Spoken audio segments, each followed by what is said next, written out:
Road మీద ఒక పెద్దావిడ తల మీద కూరగాయలు అవి పెట్టుకొని అమ్ముతూ ఉంటుందన్నమాట. ఇక స్పీడ్‌గా ఒక కారు వస్తుందన్నమాట. ఇక కుదరంతోని ఆవిడ కొంచెం పక్కకెళ్ళి పడుతుందన్నమాట. ఇక కారులో నుంచి భువన దిగుతుంది న్యూ క్యారెక్టర్. అయితే తను దిగి, "ఏంటి కళ్ళు నెత్తి మీద పెట్టుకొని వెళ్తున్నావా?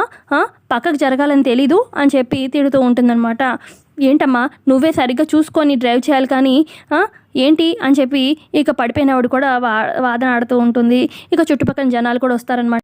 "నువ్వు చూసుకోకుండా గుద్దిందే కాకుండా ఏంటమ్మా" అని చెప్పి పడిన ఆవిడ భువనని అంటూ ఉంటే, "ఏంటి పిచ్చి పిచ్చిగా ఉంది మీకు, నన్నే ఇష్టం వచ్చినట్టుగా మాట్లాడతావా నిన్ను" అని చెప్పి ఆ పెద్దావిడ మీద చేతుతుందనమాట భువన కొట్టడానికి. అప్పుడే అక్కడికి పల్లవి వచ్చి భువన చేయి పట్టుకొని ఆపుతుంది. "ఈ పెద్దావిడిని నువ్వు వయసుకు కూడా గౌరవం ఇవ్వవా, చేతుతున్నావు" అని చెప్పి అంటుందన్నమాట పల్లవి.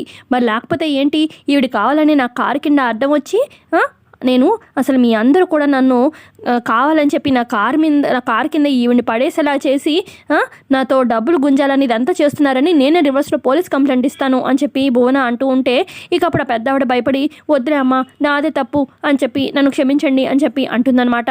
ఇక అలా పెద్దావిడ భయపడేసరికి ఇక బాగా అయింది, నాతో పెట్టుకుంటే ఇలాగే ఉంటుంది మీకు అని చెప్పి భువన అక్కడి నుంచి వెళ్ళిపోతూ ఉంటే, పల్లవి ఈ భువనకి ఎలాగైనా బుద్ధి చెప్పాలని చెప్పి అక్కడ ఒక కర్ర కనిపిస్తుంది అనమాట. ఆ కర్రతోని ఇక మరి ఆ భువన కార్ని కొట్టబోతుందా ఏంటనేది కమింగ్ ఎపిసోడ్లో తెలుసుకోవాలి. వీడియో నచ్చితే లైక్ చేయండి. Thanks for watching.